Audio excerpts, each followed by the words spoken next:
자, 그래도 쉬워야죠. 표제에 적합한 한자입니다. 제일 쉬웠던 거 있죠? 유세입니다.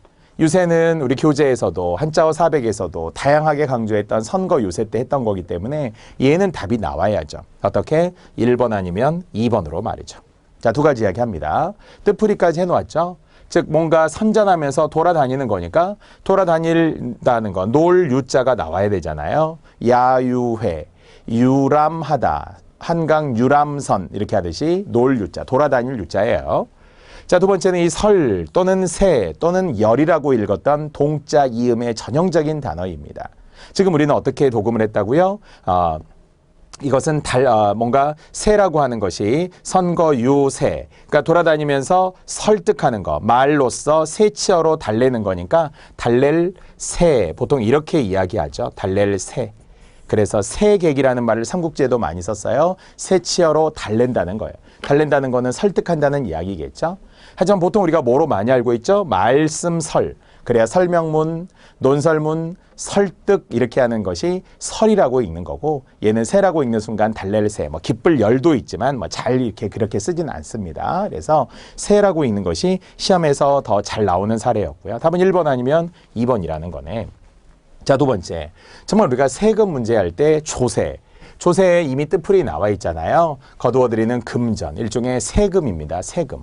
그러면 세금이라는 단어를 우리가 어디선가 본 적이 있죠. 봤겠죠. 조금이라도. 여기에서 말이에요. 세 맨날 나오는 거 아니잖아요. 전기세 아니면은 수도세 뭐 이런 세라고 하는 것은 이미 이 한자. 즉 그러니까 얘는 세금세라고 그냥 줄여도 될까요? 세금세. 그러나 이것은 해세잖아요. 해. 우리가 1년 전, 2년 전 새해 복 많이 받으세요 이렇게 할 때 물론 새해는 새해라고 하는 건 고유어지만 지난해, 올해 이렇게 할 때 이제 나이와 관련할 때 많이 쓰네. 100세 인생 이런 거 하잖아요. 그때가 어휘의 새니까요. 그래서 답은 2번으로 이미 나왔다는 거죠. 나와야 하겠죠. 자, 세 번째 탑본이라는 것도 보통 우리가 많은 단어 중에 이렇게 특히 비석 같은 데 새기는 거, 떠내는 거, 그것을 탑본이라고도 하고 탁본이라고도 하잖아요. 그러니까 일단은 비읍 받침의 탑본을 생각하는 순간 기역 받침의 탁본을 빼면 되겠네. 얘가 역시 우리가 다 알고 있는 새길 탁이잖아요. 원래 얘는 새길 탁도 되고 열척도 됐었죠. 그래서 개척하다라고 할 때는 척이, 그러나 색이다라고 할 때는 탁의 탁본이었었죠. 여기는 탁이라고 읽는 동자 이음. 딱 보기에도 돌에다가 손으로 새겼을 거라고 생각하잖아요. 그렇죠? 그래서 얘는 탁본이니까 얘를 빼면 또 남아있는 것은 탑본에 얘밖에 없는 애네요. 그렇죠? 얘도 박다라는 의미의 박을 탑 이렇게 했던 거예요. 박을 탑. 좀 한자는 낯서는 게 맞는데 탁본과 탑본이라는 걸 구별하고 기역 받침일 때 탁본을 여러분이 알고 있어요. 알고 있다는 건 왜 제가 알고 있다고 해요? 첫 번째 교재에 있어요. 두 번째 기출문제 있어요. 제가 세 번째 한자어로 정리해 줬어요. 400개는. 그 정도는 다 해야 된다는 거죠. 그래서 정답을 모두 맞는 것 2번이라고 했습니다. 나머지는 안 해도 되겠죠. 지금 여기에 조세, 세, 옛날에 세금 같은 거, 쌀 같은 거 모아서 세금으로 냈겠죠. 벼화자가 들어있잖아요. 2번 모두 다 맞습니다. 하지만 나머지 단어 중에서 뒤에 써놓았지만 얘는 가다라는 뜻을 가지고 있는 갈조, 그러니까 조세라고 하는 것이 동음이어가 따로 있어서 얘는 지난해, 지나간 해라는 단어여서 뭐 전혀 관계가 없었고요. 자, 3, 4번에 있는 얘는 또 꿰류라는 건 알죠? 꿰류. 보통 우리가 유인하다 이렇게 하잖아요. 유인하다, 유혹하다 할 때 꿰다라는 말인데 실제 이런 말이 있네. 도금은 유세인데요. 꿰는 말이라는 거예요. 꿰는 것, 꿰서 달래는 것, 꿰서 달래는 것이 유세라고 하는, 달랠 세라고 도금이 되기 때문에 이때는 유설이라고 읽지 않고 유세라고 읽습니다만 꿰고 달래다 이런 단어여야 되니까 전혀 다른 단어입니다. 자, 정답과 오답 확인하시고요.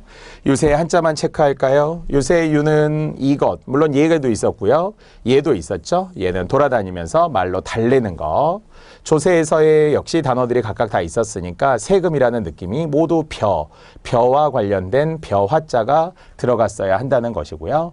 탑본에서의 박는다는 거, 한자로는 어려워 보였지만 손으로 박는다. 탑본과 뜻은 같지만 한자가 다르기 때문에 탁본이라는 것은 구별했어야 합니다.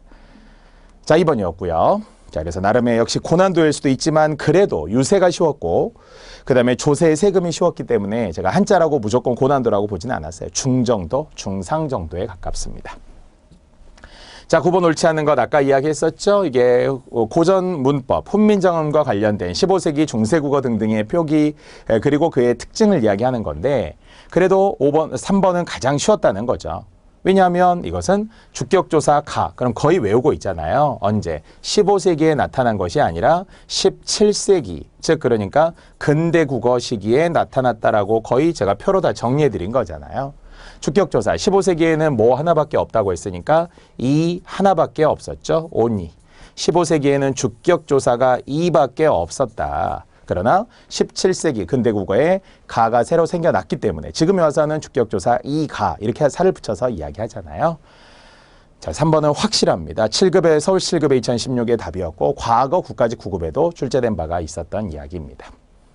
자, 9번 1번도 최근에 2번이나 나온 거죠. 우리가 몽고에서 유입되었다 이런 단어가 알타이어족인 몽고, 알타이어족, 퉁구서, 일본어 이런 거 터키 이런 거 했잖아요. 그중에 사례로 교과서에 예전에 등재되었던 것이 보라매의 보라, 임금이 먹는 밥의 수라 이런 게 몽고에서 왔다는 거예요. 또는 말 중에 가라말이라고 하는데 깃이 아주 튼튼한 그런 씩씩한 말을 가라말이라고도 하거든요. 말 타고 매 날리고 아마 이런 몽고에서 들어왔을 것으로 추정합니다.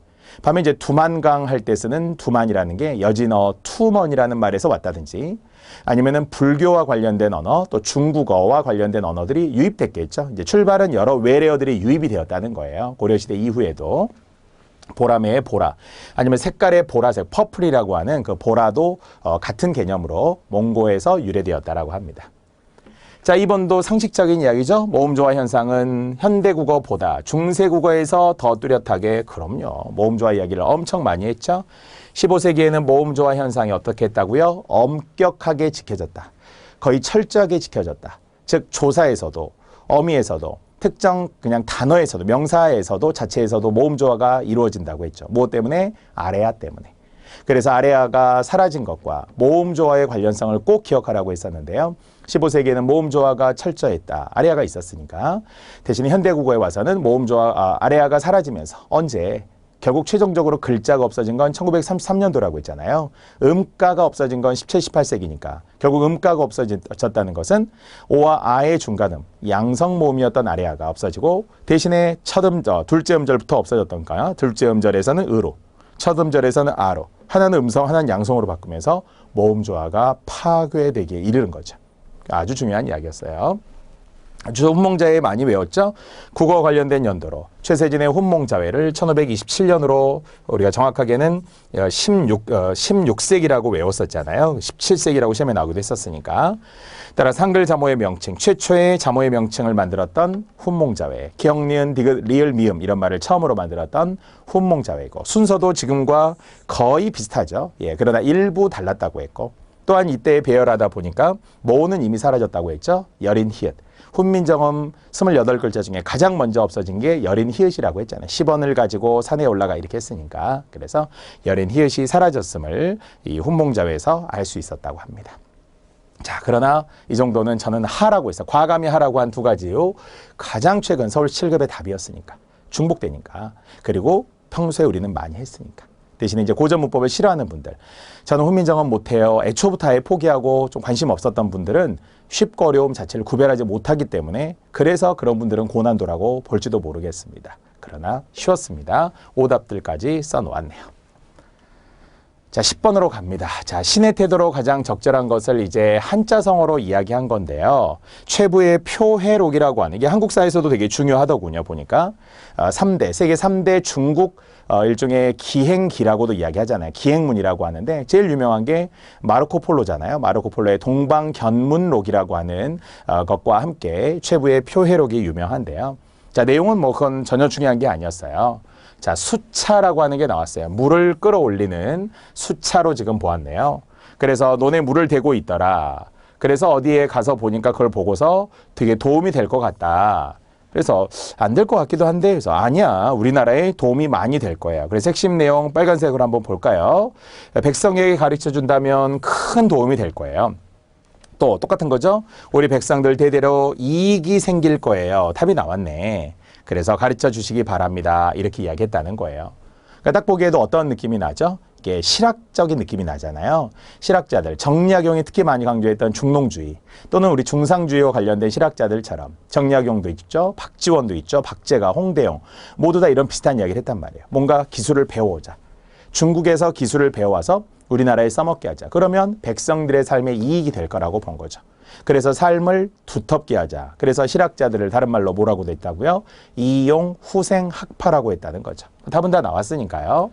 자, 신의 태도는 이용후생이 됩니다. 해설합니다. 뭐라고요? 이용 잘 써서 생을 두텁게 하고 어쩌면 지금 우리 경제를 살린다, 민심을 반영하고 경제를 살린다고 정치인들이 말하는 것이 다들 표면적으로 이용후생을 목표로 하는 거예요. 그렇게 해줘야 되겠죠. 그래서 다시 한번 정약용도 뭐 거중기 같은 거 여러 가지 기구들을 동원해서라도 농사에 도움이 되게끔 하는 것들을 늘 백성들의 입장에서 강조하고 주장하기도 했습니다. 답은 이용후생입니다. 물론 실학자들을 보통 실사구시라는 것을 같이 나란히 설명하기도 하잖아요.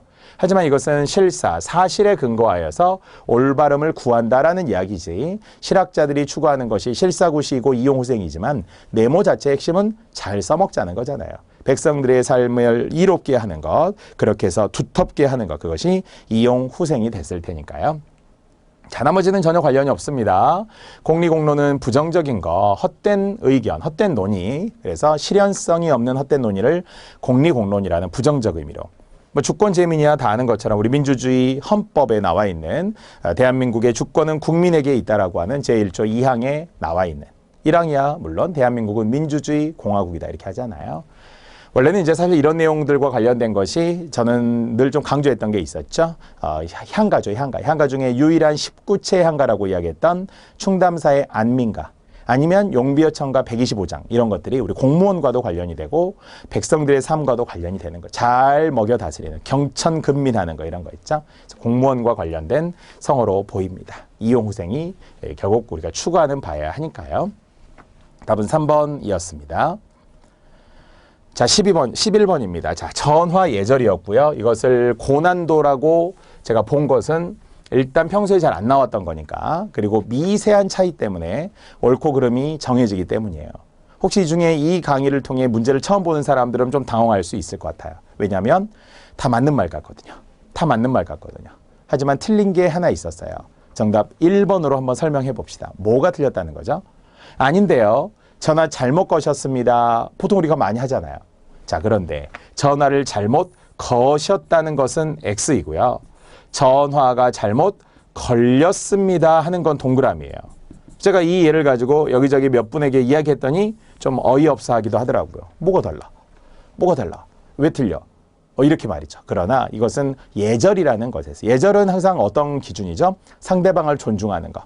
우리가 막 하고 싶은 말 다 하고 기분 나쁘다고 막 쏘아붙이고 이렇게 하는 게 아니라 약간 존중하듯이. 특히 사실 뭐 우리가 비교해서 그렇지만 일본 같은 경우는 지하철에서 자기가 발을 밟혔는데 죄송합니다. 뭐 이런 거 한대잖아요. 스미마생 제가 죄송하다고 한대잖아요. 이유는 뭐예요? 내 발이 여기에 있어서. 당신이 나를 밟았는데 내 발이 여기에 있어서 네가 나를 밟은 거니까 내가 잘못했어. 이렇게 하는 것이 일종의 약간 과도한 예절이죠. 근데 우리에게는 그렇게 표현을 해야 된다는 거예요. 남을 존중하는 마음에서. 자, 이제 한번 해보세요. 그러니까 전화를 이렇게 했다는 거죠. 전화를 잘못 거셨네요 라는 건 약간 타박하듯이 하는 거야. 너가 손가락이 삐뚤어졌나 봐. 사실 우리가 속마음은 그렇게 하잖아요. 네가 전화를 물론 요즘에는 스마트폰 등을 통해 다 저장을 해놓기 때문에 잘못 걸린 전화들이 없기는 한데 맨날 전화가 잘못 올 때가 한두 번이 아니잖아요. 저도 예전에 저 어렸을 때 저희 집이 경찰서 전화번호 112와 약간 저희 집 국번이 비슷했거든요. 그럼 새벽 3시고 4시고 어디 경찰서 이렇게 전화 올 때가 많아요. 정말 인내심의 한계를 느낄 때가 있잖아요. 그럴 땐 정말 그렇게 말하고 싶을 때가 있어요. 네, 맞습니다. 여기 경찰서입니다. 이렇게 하고 싶을 때도 있었는데 자, 하여튼 예전에 그렇게 전화를 다이얼로 누르거나 손으로 돌려서 할 때는 전화를 잘못 거는 경우들이 있었어요. 근데 이제 예절에 의하면 너가 실수해서 잘못 걸었다 이렇게 말하는 게 아니라 어떻게 하다 보니까 전화가 잘못 걸렸나 봐요. 전화가 잘못 걸렸다라는 것은 실수로 잘못 걸렸나 봐요. 기계에 의해서 잘못됐나 봐요. 이렇게 좀 존중해 주지 않은 거예요. 배려해 주지 않은 겁니다. 그래서 다시 한번 전화 잘못 거셨습니다. 전화 잘못 거셨어요. 이렇게 말하는 것은 다 틀리고 전화 잘못 걸었습니다. 전화 잘못 걸었네요. 이렇게 말하는 건 맞다는 겁니다. 다시 한번 전화 잘못 걸렸다. 전화가 잘못 걸렸다. 이렇게 말하는 건 맞는 거고요. 전화를 잘못 거셨습니다는 모두 틀립니다. 됐죠? 자, 이것이 예절이었음을 꼭 기억하세요. 바람직하지 않은 1번입니다.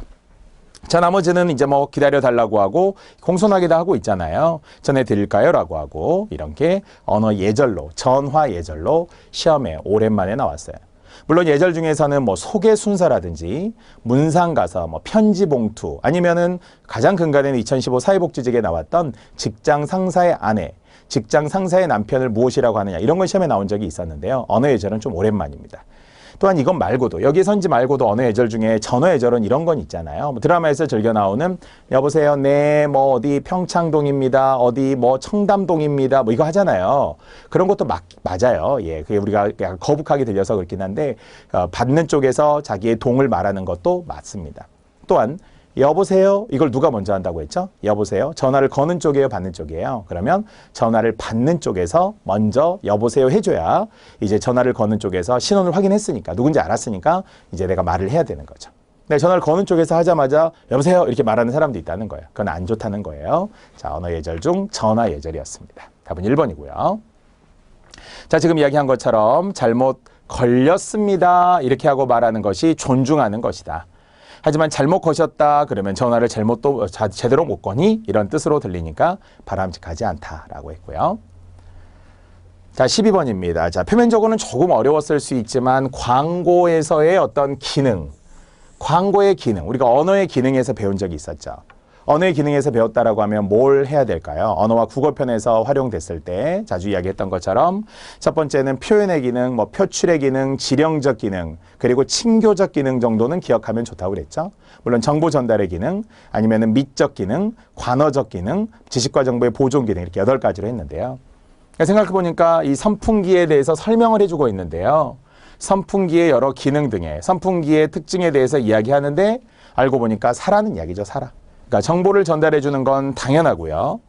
그 다음에 사세요 하고 하는 게 우리가 다시 한번 이야기지만 모든 광고라는 것은 언어의 지령적 기능과 관련이 된다고 했어요.